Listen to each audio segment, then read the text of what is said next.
Senja mereka akan makan daging, pagi hari makan roti, supaya mereka tahu akulah Tuhan.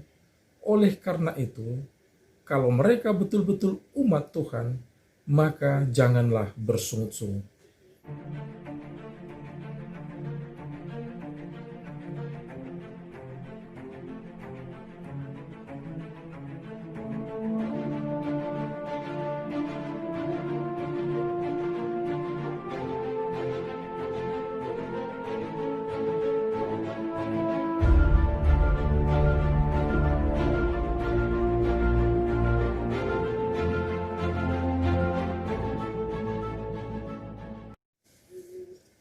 Salam jumpa kembali, saudara-saudaraku yang dikasihi Tuhan Yesus Kristus. Izinkanlah saya membacakan firman Tuhan yang menyapa kita pada hari ini dari Keluaran 16 ayat yang ke-12. Firman Tuhan berkata, "Aku telah mendengar sungut-sungut orang Israel. Katakanlah kepada mereka, pada waktu senja kamu akan makan daging, dan pada waktu pagi kamu akan kenyang makan roti.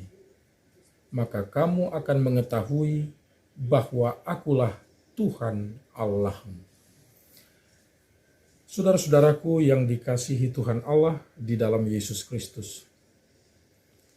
1,5 bulan kemudian, setelah umat Allah keluar dari Mesir, sampailah mereka di padang gurun. Umat bersungut-sungut dan berkata kepada pemimpin mereka, Musa dan Harun, "Mengapa kami dibawa ke padang gurun dan kami bisa mati, tidak punya makanan? Seandainya pun kami mati di Mesir, kami akan mati dan di hadapan kami ada kuali berisi makanan." Itulah saudara-saudara, sungut-sungut mereka terhadap pimpinan. Oleh karena itu suatu saat Musa berkata kepada Harun untuk menenangkan jemaat itu, umat itu, dan Musa pergi ke suatu tempat dan di situ tampaklah kemuliaan Tuhan yang dilihat oleh umat Allah.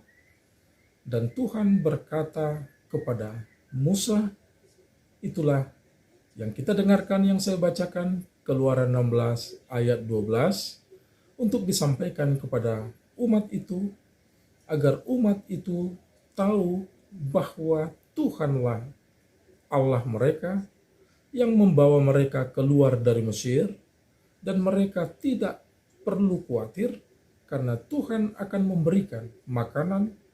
Pagi hari mereka akan makan roti, dan senja hari mereka akan makan daging. Itulah cerita di balik ayat yang saya baca dan kita dengarkan bersama.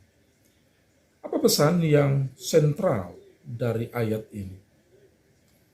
Senja mereka akan makan daging, pagi hari makan roti, supaya mereka tahu akulah Tuhan. Oleh karena itu, kalau mereka betul-betul umat Tuhan, maka janganlah bersungut-sungut. Dan Musa dan Harun juga mengatakan kepada umat itu, kalau kami apalah, janganlah bersungut-sungut kepada kami.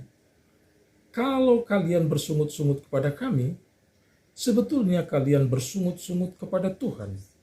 Padahal Tuhanlah Allah yang membawa kalian keluar dari perbudakan di Mesir.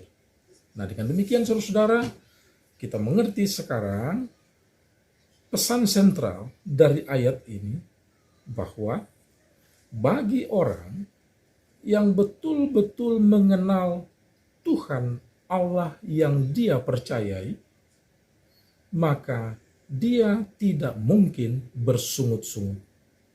Karena apa? Tuhan Allah yang dia percayai adalah Tuhan yang akan mencukupkan umatnya, mencukupkan orang-orang yang percaya kepadanya pada waktunya.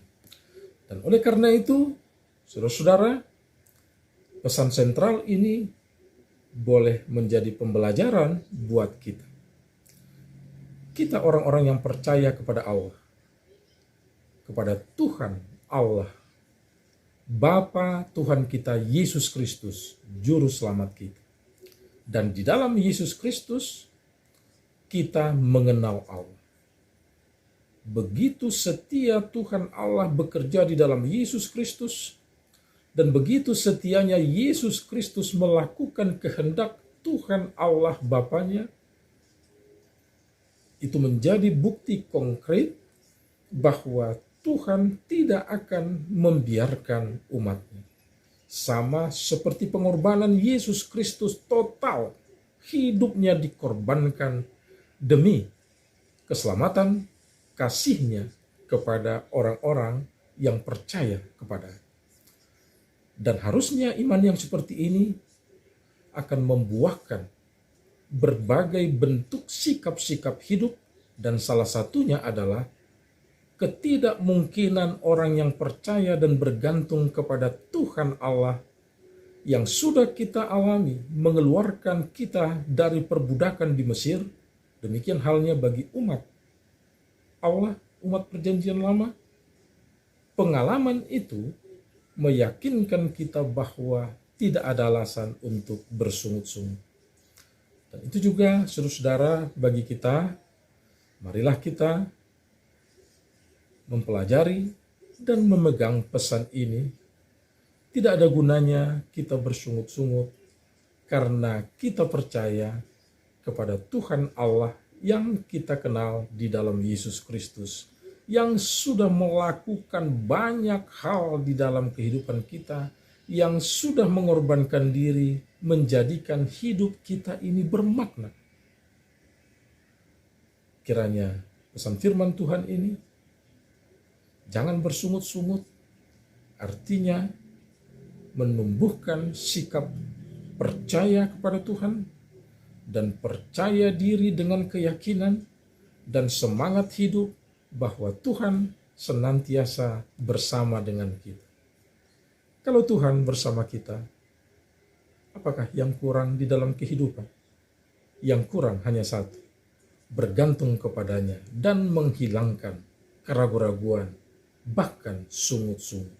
Tidak perlu membanding-bandingkan di tempat atau pada saat kita bergumul akan kehidupan kita dengan masa lalu atau tempat atau saat di mana kita